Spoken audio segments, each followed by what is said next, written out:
이 저녁 시간에도 하나님의 은혜를 사모해 나오신 여러분들에게 주님이 크신 은혜로 함께 해주시기를 축복합니다.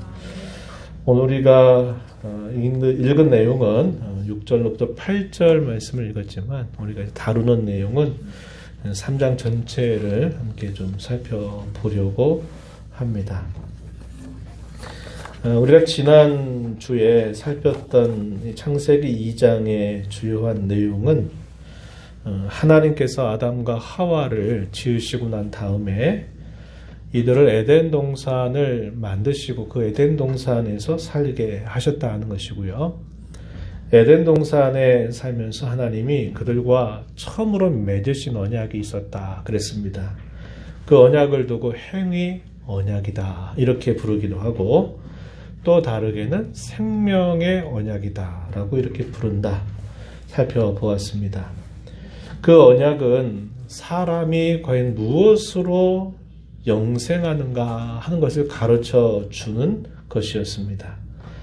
사람은 자기를 지으신 하나님을 알고 하나님을 믿고 하나님을 섬기고 그분께 순종하는데 영생이 있다라는 것을 보여주고 있어요.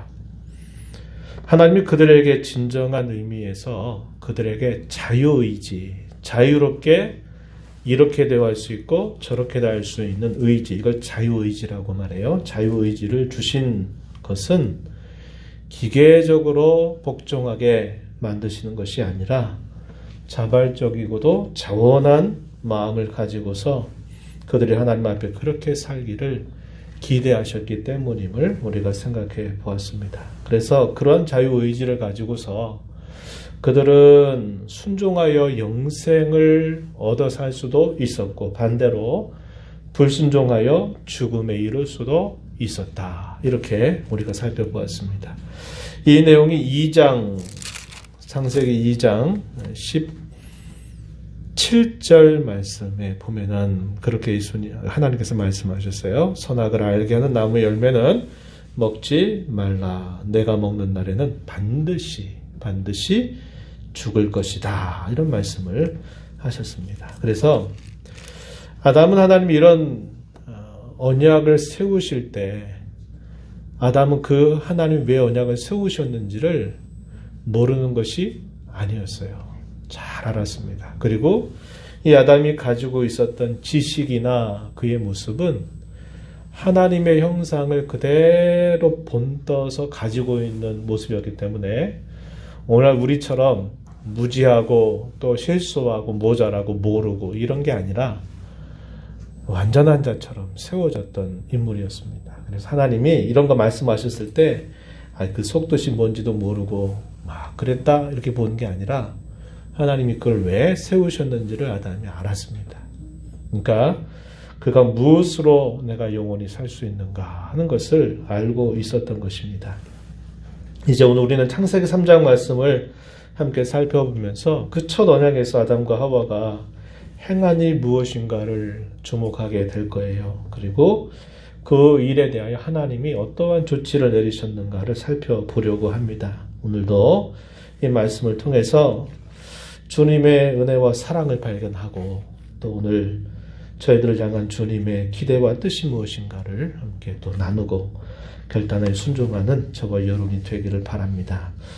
오늘 전반부의 내용 가운데서 3장 1절부터 7절까지의 내용은 사단이 여자에게 찾아와서 유혹하게 했던 내용, 그 유혹의 말에 결국은 하나님 명령하신 계명을 어기게 되는 모습이 소개가 되고 있어요.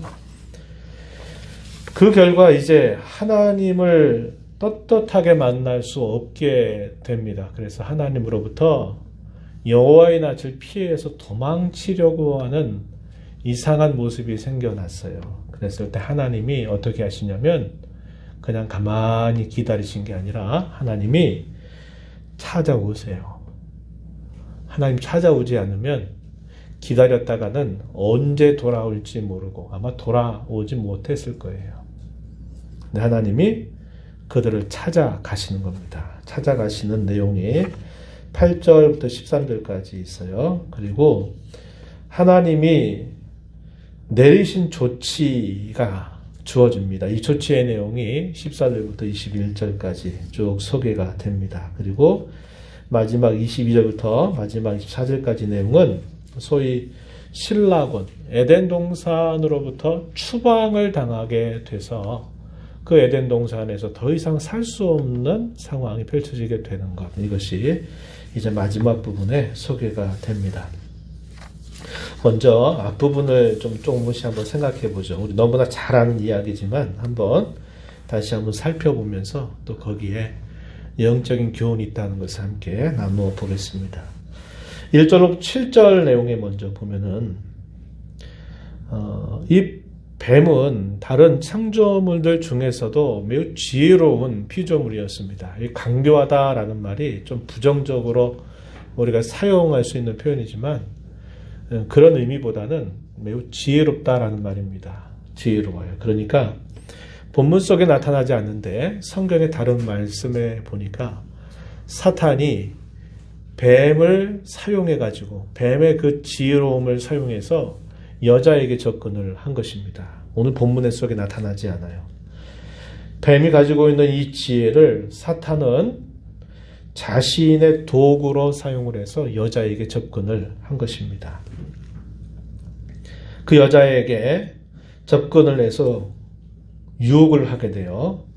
어떤 유혹을 하냐면 1절 말씀에 보면은 동산 모든 나무의 열매 먹지 말라고 하나님이 그렇게 말씀하셨냐? 라고 물어요. 그랬더니 답변하는 말 뭐라고 답변을 했나요? 동산 나무의 열매를 우리가 먹을 수 있으나 동산 중앙에 있는 나무의 열매는 하나님 말씀에 먹지도 말고 만지지도 말라. 너희가 죽을까 하노라 하셨다. 이렇게 말합니다. 2장 17절에서 확인했던 말씀은 어떤 말씀이었어요? 반드시 죽는다. 하나님 이렇게 말씀하셨는데 이 여자는 뭐라고 대답을 했어요? 먹지도 만지지도 말고 먹으면 죽을까 한다. 이 말은 거기에 변형이 생긴 거예요. 하나님의 말씀이 거기에 더해지고 빼져 버리는 일이 있었다 이 말입니다. 그러니까 이게 이제 하나의 덜미를 주는 겁니다. 뱀이 또다시 물어요. 결코 죽지 않는다. 이렇게 말했습니다. 4절에 가서 이렇게 말했어요. 그러면서 뱀이 또 뭐라고 말하면 더 나가서 이제 한 걸음 더 나간 겁니다. 너희가 그것을 먹게 되면은 너희 눈이 밝아져 가지고 너희가 하나님과 같이 될 거다. 그래서 너희가 선악을 알게 될 것이다. 하나님이 그걸 알고 있어서 그것을 하지 말라고 금하신 것이다. 이렇게 이제 또 유혹을 하게 된 겁니다. 그 말을 듣고 보니까 한 걸음을 뒤로 물러서니까 사탄이 어떻게 하냐면 옳지 한 걸음을 딱 더 내딛는 겁니다. 그래서 한 걸음을 또 내딛으니까 또 여자는 한 걸음을 또 뒤로 물러가게 돼요. 이 죄가 들어오는 성격이 이와 같아요. 유혹이라고 하는 게 한꺼번에 처음부터 탁 자기를 다 드러내놓고 이렇게 해봐 라고 하는 게 아니라 어떤 약점이 발견되면 그 약점을 하나씩 하나씩 접근해 오면서 하나씩 잡아 들어오기 시작해요. 그러면 그 덜미가 잡히게 되면 계속 나도 모르게 한 걸음씩 뒤로 물러서게 되면서 결국은 죄를 범하게 되는 일이 생겨나게 되는 겁니다. 하나님같이 된다. 이게 무슨 말일까요? 내가 내 인생의 주인이 돼서 내가 내 모든 운명을 스스로 결정할 수 있다. 이게 선이고 이게 악이다 하는 것을 내가 결정하고 내가 다 스스로 할 수 있다 하는 식의 의미를 전달해 준 겁니다. 그랬더니 그 말이 더 이제 듣기가 좋아진 겁니다. 어떻게 했나요? 6절에 보니까 그 말을 듣고 나니까 이제 그 보이게 되는 선악을 알게 하는 나무가 더 이제 가까이 보이는 거예요. 6절에 먹음직도 하고 보암직도 하고 지혜롭게 할 만큼 탐스럽기도 한 나무인지라. 처음에 볼 때와 다르게 이 나무가 보이게 된 겁니다. 그러면서 결국 어떻게 했나요? 하나님이 금하신 그 실과를 따먹게 된 겁니다. 그리고 그걸 따먹고 나서 자기의 남편이었던 아담에게로 가져가서 아담도 결국 그것을 먹게 되었다라고 말하는 겁니다. 그냥 먹으라고 하지 않았을 거예요. 다 이제 아마 사단과 이야기했던 것들을 쭉 전달하면서 하니까 아담도 함께 그 유혹에 빠져서 죄를 범하게 된 겁니다. 일상적으로 우리가 무엇을 먹지 말라 그랬는데 먹으면 그냥 잘못했다 하는 정도가 되겠지만 아까 말씀드렸듯이 하나님의 아담과 이런 처음의 언약을 세울 때 하나님 분명히 강조하셨어요. 내가 그걸 따먹으면 반드시 죽게 된다라고 했을 때 아담은 이 사실들을 왜 그런 말씀을 하시는가를 모르지 않는다는 거예요.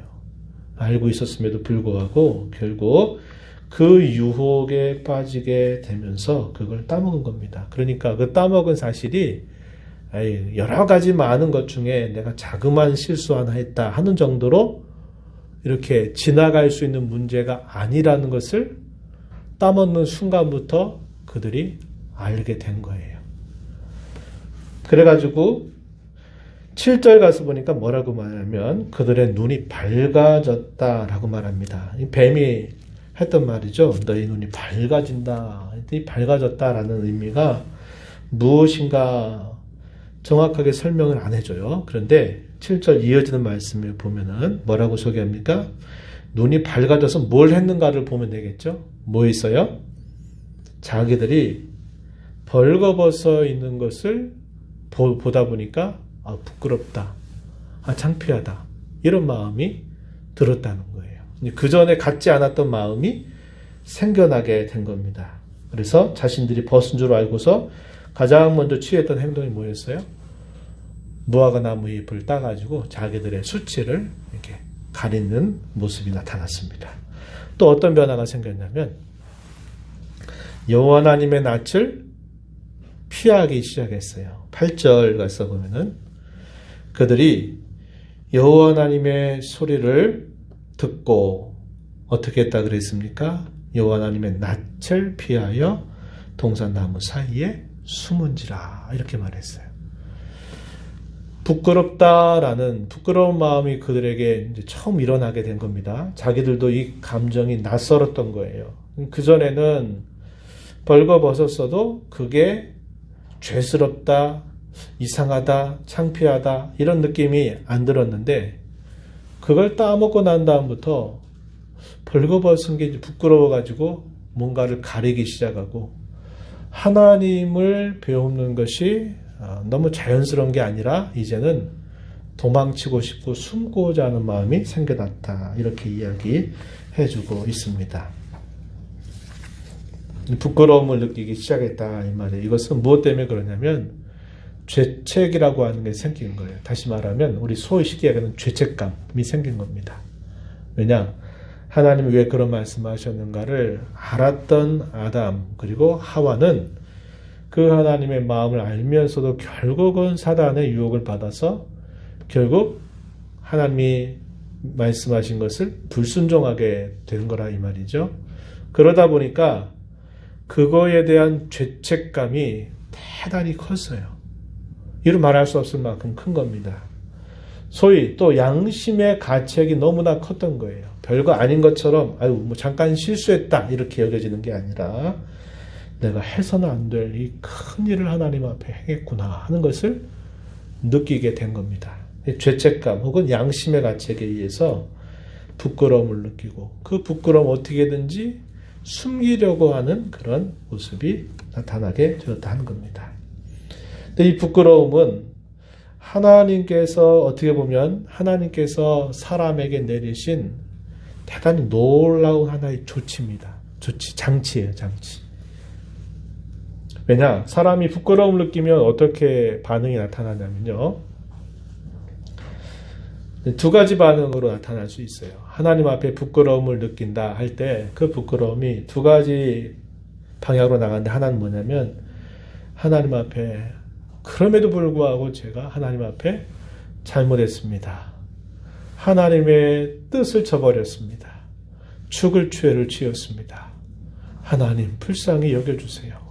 용서해 주세요라고 나가는 길이 하나의 길이고, 부끄러움과 수치스러움 때문에 나 이제 더 이상 하나님을 볼 어떤 면목이 없다 이런 생각이 들어가지고 이제 거기로부터 계속 도망치고 자기 자신을 숨기는 겁니다. 자기 자신을 숨기는 게 뭐냐면 어떻게 나타나면 이제 변명하고 핑계대고 그거 뭐 어쩔 수 없었다.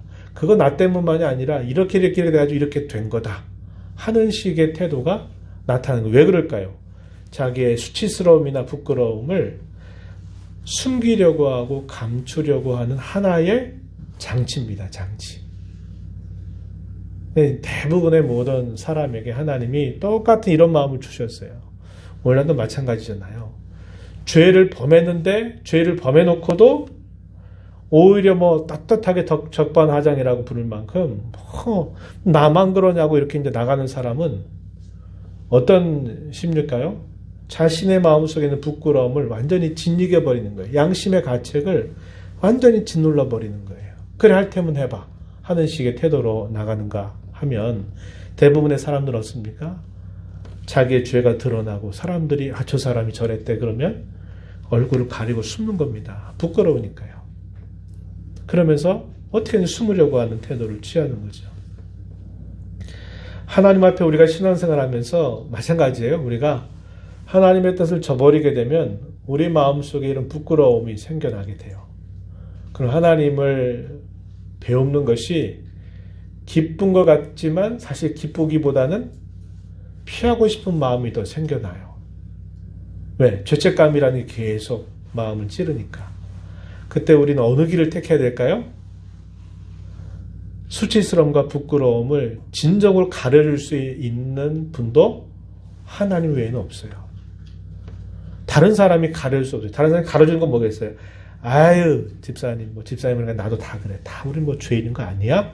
이제 이런 말 들으면 하나의 잠깐적인 어떤 위로는 되겠죠. 그래, 우리가 다 그렇지 다 거기서 거기지 다 죄인이지 이렇게 말해가지고 나 혼자는 그렇고 몇몇 사람들이 함께 그냥 같이 동조해가지고 다 그런 거지 이렇게 가고 싶은 거예요. 근데 그건 해결이 되지 않아요.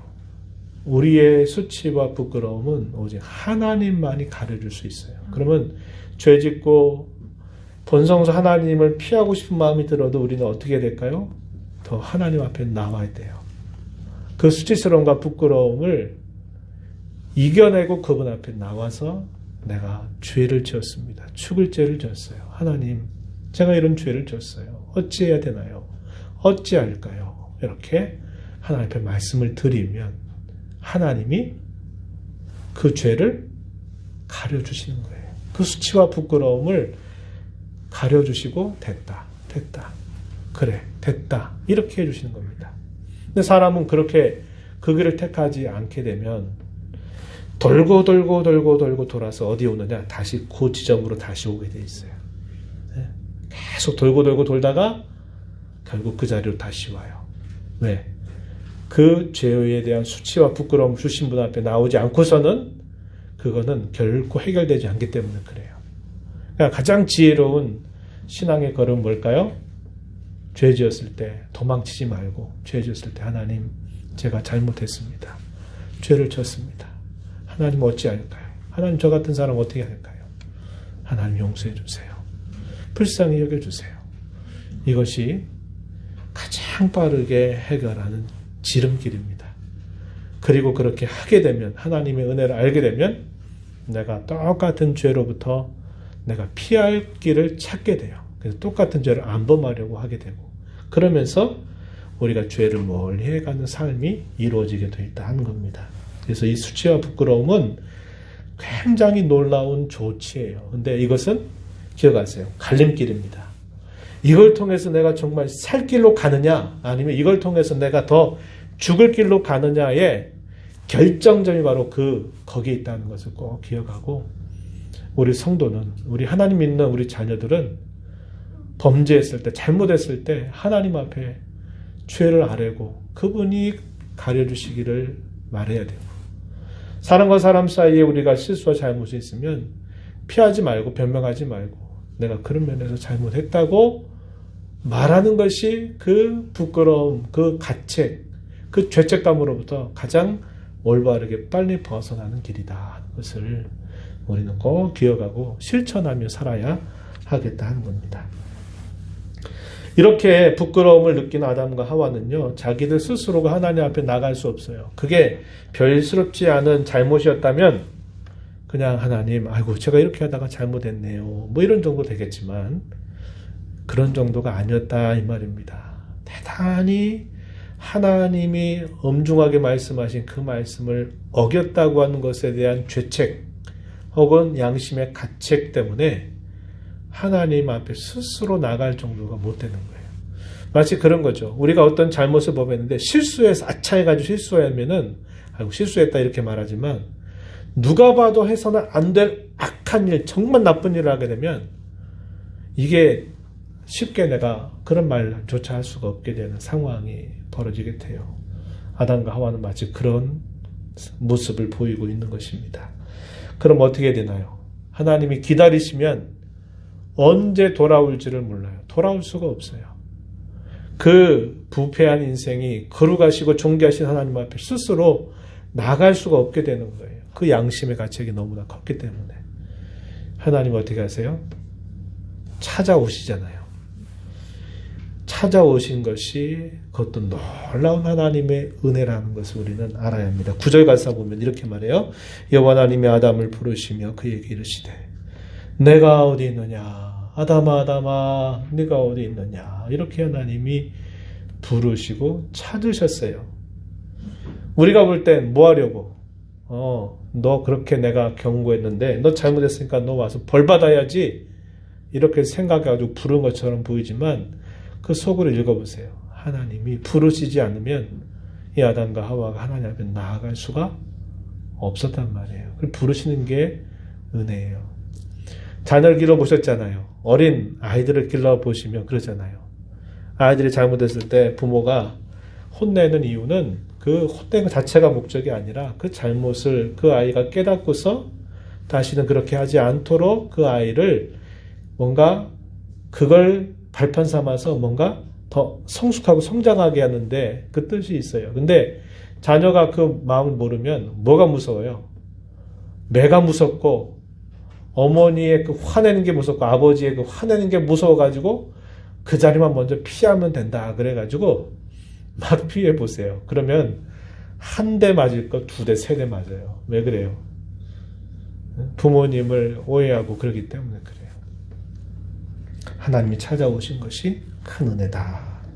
하나님의 은혜가 또 여기서 깊이 시작되고 있구나 하는 것을 우리는 이 말씀 속에서 읽을 수가 있습니다. 하나님이 부르시니까 아담이 이제 어쩔 수 없어요. 대답을 할 수밖에 없어요. 하나님, 제가 여기 있습니다. 그럼 하나님이 물으세요. 뭐라고 물으시나요? 10절 가서 내가 동산에서 하나님의 소리를 듣고 내가 벗었으므로 두려워하여 숨었습니다. 아담이 하나님께 드렸던 말씀. 벗어서 두려워서 숨었다. 이렇게 대답을 하니까 하나님이 좀 더 물으세요. 뭐라고 물으세요? 네가 벗었다는 것을 누가 너에게 알려줬냐라고 물어요. 왜냐하면 그전까지는 아무것도 입지 않고 사는 것을 이상하다라고 생각하거나 아무런 그것이 죄스럽다, 창피하다 이런 마음이 안 들었거든요. 그런데 그런 마음이 들었다고 말하니까 누가 너에게 그런 수치스러운 벌거벗음을 너에게 말했냐 이렇게 하나님이 되물으신 겁니다. 그랬더니 아담이 하는 변명, 핑계가 뭐냐면 12절에 보니까 하나님이 나에게 주셔서 나와 함께 하신 여자, 이때까지는 하와라고 하는 이름이 없었어요. 그냥 여자입니다. 여자 그가 내게 와서 먹으라고 해서 내가 따먹었습니다. 이렇게 말해요. 얼마나 무책임한 핑계와 변명을 늘어놓는 말입니까? 하나님이 그대로 들으시고서는 그 다음에 누구를 이제 찾으시냐면 여자를 찾아서 여자에게 물으십니다. 자, 읽은 말씀 한번 가서 보면 13절에 네가 어찌하여 이렇게 하였느냐 물었더니 여자가 대답합니다. 예, 뱀이 나를 유혹함으로 나를 꿰어서 내가 먹었습니다. 라고 말합니다. 누구에게 화살을 돌린 거예요? 뱀에게 돌린 겁니다. 그러니까 아담은 하와에게 화살을 돌린 거예요. 하와가 나를 깼는데 하나님이 내게 만들어 주신 그 하와가 나를 깨서 내가 따먹었다고 말하고, 여자애가 물었더니 여자는 화살을 누구에게 돌냐면 뱀이 나를 유혹해서 그 뱀 때문에 내가 따먹었습니다 라고 대답을 한 겁니다. 뭐하는 모습이에요? 변명과 핑계를 늘여놓는 모습을 그대로 보여주고 있습니다. 그럼 하나님이 뱀에게 가서 물으셨을까요? 안 물으셨을까요?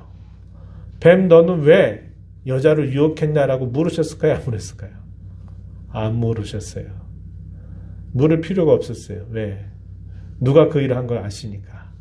사탄이 한 것을 아시기 때문에 묻지도 않으시고, 이제 순서를 바꿔서 하나씩 하나님이 조치를 내리시는데 순서가 바뀝니다. 먼저 뱀에게 내린 조치 14절 15절 가서 보면요, 뱀에게 하시는 말씀 한번 자세히 보세요.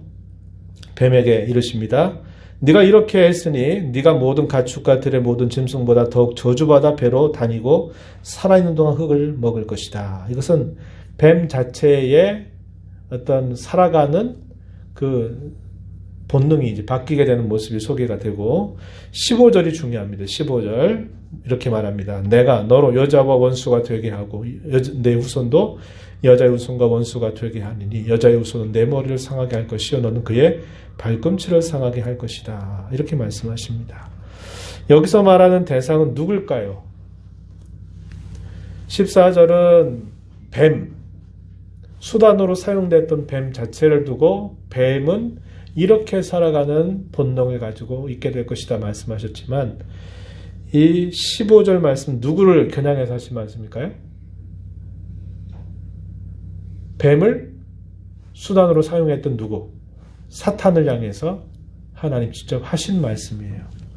그래서 여기 너로라는 말은 보이는 뱀이지만 실제로는 뭘 말하냐면 그 뱀 속에 있는 사탄을 말하는 겁니다. 너로 여자와 원수가 되게 한다.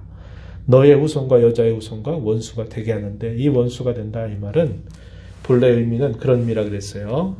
그냥 보통 원수 관계가 아니라 철천지 원수 관계라고 제가 몇 번 우리말로 쉽게 이해하면 그런 뜻이라고 그랬어요. 한쪽이 죽지 않는 이상 결코 끝나지 않는 싸움. 반드시 한쪽이 죽어야만 끝나는 싸움. 그런 원수 관계. 이걸 두고 여기서 말하고 있는 원수가 되게 하겠다라는 말의 뜻입니다. 이 말은 하나님과 사탄 사이에, 좀 더 정확하게 말하면 여자와 여자의 후손, 누굴 말할까요? 그리스도입니다. 그리스도를 낳기 전에는 어딜까요? 이스라엘 민족들을 말해요. 이스라엘의 민족들을 통해서 누가 이 땅에 오시냐면 우리가 잘 아는 예수님이 이 땅에 오세요. 구약의 역사를 보면 주변의 이방 나라들이 계속 이스라엘을 침공하고 침략하기 위해서 이스라엘의 씨를 말려버리는 일을 계속 사단은 그걸 하는 거예요. 이스라엘 민족을 완전히 없애버리려고 하는 일을 하게 되지만 하나님은 어떻게 하세요? 아무리 이스라엘이 범죄하고 아무리 잘못해도 이스라엘 징계 나실지라도 그 이스라엘 민족을 하나님이 끝까지 돌봐주셔서 지켜주세요. 왜? 이 이스라엘 민족으로 약속된 구원자 그리스도가 오셔야만 됐기 때문에 그렇습니다. 그래서 성경의 역사는 바로 이 사단과 그리스도와의 싸움, 하나님을 섬기는 민족과 그렇지 않은 민족과의 싸움 관계로 계속 진행될 것을 이야기하시는 말씀이에요. 그런데 이 말씀은 어떤 의미가 있냐면 아담과 하와는 이건 이렇게 말하는 거예요. 지금 아담과 하와가 뱀과 사단과 이렇게 서로 유혹을 받아가지고 죄를 범했는데 하나님이 이 뱀에게 말씀하면서 사단에게 말씀하면서 너는 내 뒤로 와. 이거 내 뒤로 와. 애들 간에 어떤 이렇게 다툼이라는데 부모가 나서더니 야, 너 내 뒤로 와. 그러면서 직접 부모가 나서가지고 이런 모든 일들을 해결하는 것 똑같아요. 하나님이 범죄한 아담과 하와는 하나님 뒤편으로 돌려서 내 뒤로 와라. 내가 이 문제 해결한다. 그래가지고 하나님이 약속하시는 메시지가 여기 15절에 들어오는 거예요. 그래서 이것을 두고 뭐라고 말하냐면 따라해보세요. 은혜 언약. 은혜 언약이라고 그래요. 처음에 세웠던 언약은 무슨 언약이라고 그랬죠? 행위 언약. 어떤 행위? 아담의 자발적인 순종을 통해서 그 순종을 통해서 그들이 영생을 얻어 영원히 살 수 있는 언약이었어요. 근데 그 언약이 깨진 거예요. 왜? 하나님이 따먹으면 죽는다라고 말씀하셨던 것처럼 따먹었잖아요. 그래서 그 언약이 깨진 거예요. 그런데 그 깨어진 언약을 하나님이 어떻게 수습하시냐면 그 언약을 내가 다시 그것을 다시 세운다. 그래가지고 너는 내 뒤편에 와. 내가 이 문제 해결할 거야. 하시는 태도를 하나님 보이신 겁니다. 그래서 아담과 하와가 하는 일이 없어요. 마치 내 자식이 뭔가 지금 어떤 잘못을 큰 사고를 쳤으니까 그 상대방은 자식에게 너 이런 책임 다 지라고 말하는데 그러면 부모가 이 말을 듣고 어떻게 할까요?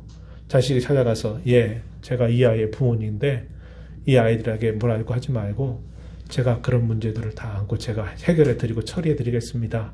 하는 것과 똑같은 겁니다. 그리고 그 자식들은 이리 와. 내 뒤로 와. 내가 다 이런 문제 해결할 테니까. 이거예요. 그러면 자식들은 누구 때문인가요? 부모 때문에 자기들이 책임지고 받아야 할 것들을 받지 않고 자기들은 그냥 부모님의 도움으로 그냥 그대로 있는 거예요. 그럼 누가 그 일을 당하냐면 부모가 그 문제를 나서가지고 처리해 준 것도 똑같아요. 하나님이 범죄한 아담과 하와를 벌하셔가지고 그들을 끝장내시는 게 아니라 내 뒤로 오라 그러면서 하나님이 내가 이렇게 해주겠다라고 말씀하신 거예요. 그래서 이것이 뭐냐면 복음이라고 말하는 거예요. 복음. 복음이 뭐예요? 복된 소식이죠. 왜 복음입니까? 내가 뭔가를 할 수 있는 일을 내가 무엇인가를 할 수도 없고 하는 일도 없어요. 근데 누가 대신해 주는 거예요? 하나님이 대신 그 일을 다 해주고 그 해준 일의 혜택을 그냥 내게 그냥 거저 주는 거예요. 그래서 이걸 두고 복음이라고 말하는 겁니다. 그래서 이 창세기 3장 15절의 말씀은 최초의 복음이다 이렇게 말해요. 최초의 복음. 최초의 복음. 왜 복음이라고 말하는지 이해가 되시죠? 아담과 하와에게 책임을 추궁한 게 아니라 하나님이 내 뒤편에 오라고 그래서 하나님이 다 해주셨기 때문에 그렇습니다. 그래서 뱀에게는 이렇게 말씀하셔서 이렇게 하나님이 약속하세요. 이것은 은혜 언약이라고 부르는데 깨어진 첫 언약을 하나님 자신이 다시 회복시킬 것을 약속하시는 내용이에요. 은혜로 주겠다 하는 그런 내용입니다. 로마서 16장 20절 말씀에 가서 보면은 이 말씀과 연계해서 이런 말씀이 주어져요. 로마서 16장 20절에 평강의 하나님께서 속히 사탄을 너희 발 아래에서 상하게 하시리라. 우리 주 예수의 은혜가 너희에게 있을지어다. 이렇게 말합니다. 사탄을 너희 발 아래 상하게 하신다. 뱀의 후손은 여자의 후손의 발꿈치를 문다. 이 말의 의미는 우리가 잘 아는 것처럼 예수님을 십자가에 못 박는 일로 그 일이 성취가 되고 예수님은 어떻게 하셨어요? 사단의 머리를 부셔버리는 거예요. 뱀의 머리를 친다 이 말은 뱀을 죽인다 이 말이거든요. 그래서 예수님의 십자가의 죽음으로 끝난 게 아니라 부활하심으로 사단의 권세를 깨뜨려 버리고 사망의 권세를 깨뜨려 버리고 이제 모든 믿는 자들에게 잠자는 자들의 첫 열매가 되셨다. 이렇게 말씀을 하잖아요. 그래서 여기 로마서 16장 20절에서도 사탄을 너희 발 아래에서 상하게 한다. 부셔버리게 하실 거다. 이렇게 말하는 거예요. 그래서 처음에 치명타를 준 게 뭐냐면 예수님이 십자가에 죽으셨다가 부활하신 일이고 결정적으로 끝장내는 때가 언제냐면 예수님이 이 땅에 다시 재림하시는 그날 사탄을 완전히 부셔버리는 그 날이 재림하시는 날이 된다고 성경이 우리에게 가르쳐주고 있는 것이에요. 여자에게는 어떻게 조치를 내려주시냐면요. 16절 가서 보면은 이렇게 말합니다. 내가 너에게 임신하는 고통을 크게 더하리니 내가 수고하고 자식을 낳을 것이며 너는 남편을 원하고 남편은 너를 다스릴 것이다. 이런 말씀을 하십니다. 다른 것들은 이해가 돼요. 그죠? 이해가 되는데 그 후반부 이야기입니다. 너는 남편을 원하고 남편은 너를 다스린다. 이 말의 의미는 반대되는 말이에요. 이 말은 너는 남편을 원한다. 이 말이는 무슨 말이냐면 남편을 소유하고 남편을 자기 것으로 삼고 남편을 주장하려고 하는 마음을 가지게 되지만 남편은 너를 다스릴 것이다 라고 말합니다. 이때부터 부부관계에 균열이 생겼어요. 소유하려고 하는 겁니다. 여인이 남편을 소유하려고 하고 자기가 조정해서 어떻게 하려고 하는 그런 마음들이 생겼다는 거예요. 하지만 남편이 너를 다스릴 것이다. 이 말은 남편의 권위 아래 너는 순종해야 된다라는 것을 하나님이 말씀하신 것이다 하는 겁니다. 물론 이 말을 또 잘못 오해하면 다 여자는 남편 말만 잘 들어야 된다. 이제 이렇게 또 이야기 쉽지만 남편에게 주어진 또 의무가 있기 때문에 그렇게 볼 수 없는데 이 말의 의미는 부부 사이의 갈등 관계가 결국은 이 타락으로 말미암아 끊이지 않게 일어나는 거예요. 주도권 싸움 같은 거 이런 것들. 타계 가정에서 결혼해가지고 신혼여행 가자마자 이혼했다. 옛날에 어르신들한테 믿기지도 않은 이야기들이 요즘 젊은 세대는 그런 이야기들이 드문드문 나오잖아요. 신혼여행 가가지고 갈라섰다고 그래가지고 이혼해버리고 조금 살다가 성격 안 맞았다 그래가지고 성격 때문에 못 살겠다고 또 갈라서고 이런 일들이 지금 얼마나 많이 일어나요. 이런 갈등 문제들이 결국 타락의 결과로 생겨난 것임을 보게 되죠. 또 아담에게는 뭐라고 말씀하시냐면 땅은 너로 말미암아 저주를 받아서 너는 평생토록 수고하여 소산을 먹게 된다. 얼굴에 땀을 흘려 먹을 것을 먹게 될 것이고 너는 흙이니 흙으로 돌아갈 것이다. 이렇게 말합니다.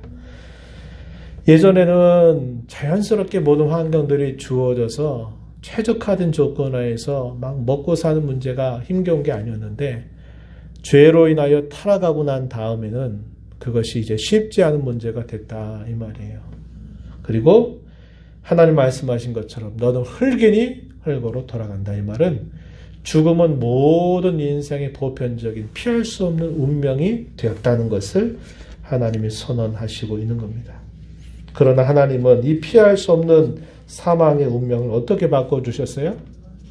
로마서 8장 35절 이하에 보면 하나님께서 자기 자녀들을 사랑하시는 그 사랑은 죽음보다도 위대하고 죽음보다도 강해서 환난이나 곤고나 박해나 기근이나 적신이나 위험이나 칼, 사망이나 생명이나 천사들이나 권세자들이나 현재 있는 것이나 장래이나 그 어떤 것이라도 하나님이 사랑하시는 그것으로부터 하나님은 넉넉히 이기게 하시고 승리하게 하신다라고 노래하고 있는 겁니다. 이게 성도가 갖는 확신이다. 바울 사도는 힘주어서 강조하고 있습니다. 로마서 8장 38절에 이렇게 말했죠. 내가 확신하노니 사망이나 생명이나 천사들이나 권세자들이나 현재일이나 장래일이나 능력이나 높음이나 깊음이나 다른 어떤 피조물이라도 우리를 우리 주 그리스도 예수 안인 하나님의 사랑에서 끊을 수 없으리라. 이렇게 말합니다. 이게 하나님이 베푸신 놀라운 은혜임을 우리는 알게 됩니다.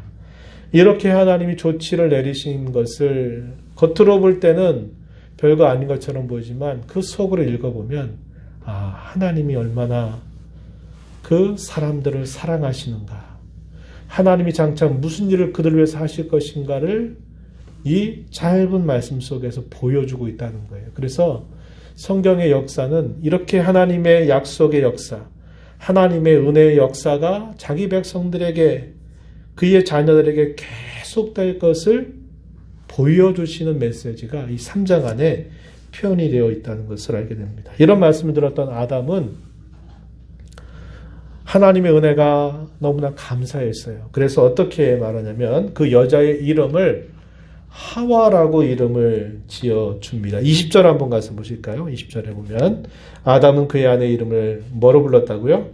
하와라 불렀으니.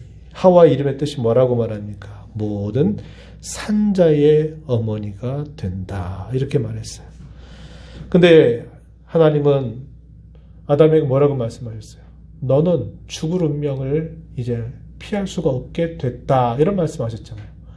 너의 근본이 흙이니 흙으로 돌아갈 것이다 라고 말씀했는데 그 말을 들었던 이 아담은 그 여자의 이름을 하와라고 말하면서 모든 산자의 어머니라는 이름을 그 여자에게 붙여줘요. 이 말은 하나님이 자신에게 주신 그 약속의 말씀을 깨닫고서는 그 약속에 대한 믿음을 가지고 그 여자의 이름을 하와라고 이름을 짓게 된 것을 우리가 보게 되는 것입니다.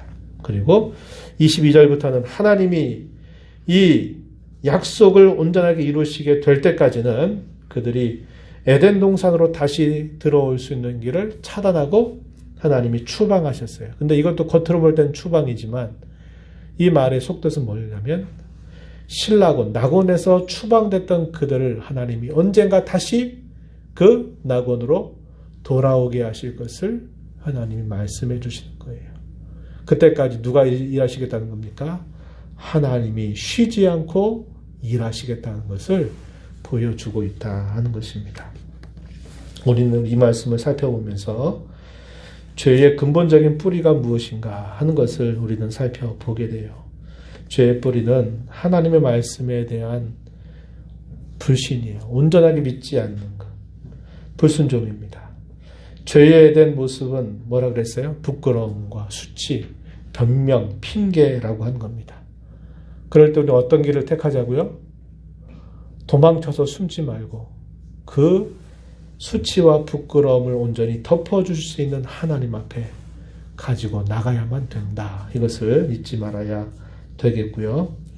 죄는 정말 치명적인 문제입니다. 그렇죠. 이 죄로 말미암아 온 세상의 운명이 확 바뀌어버렸어요. 그렇지만 그 죄 가운데 부어지는 하나님의 은혜와 사랑은 이 죄보다도 더 크다라는 것을 우리는 알게 돼요. 오늘 저와 여러분이 그런 하나님의 은혜와 사랑을 받은 자들이 아닙니까? 우린 그런 은혜를 받은 자임을 기억해야 되겠고, 하나님의 우리에게 주어진 약속이 있어요. 그것은 하나님께서 약속하셨던 것처럼 우리에게 구원과 온전한 승리의 약속을 약속하고 있다고 하는 것이고, 그 약속은 지금도 우리에게 계속되고 있다고 하는 사실입니다. 저와 여러분은 약속하신 이 구원과 승리를 바라보면서 어떤 삶을 살아야 될까요? 오늘도 승리의 삶을 살아가기를 다짐하고 죄와 싸워서 이겨내는 삶을 살아가는 저와 여러분이 되어야 하겠다 한 것입니다.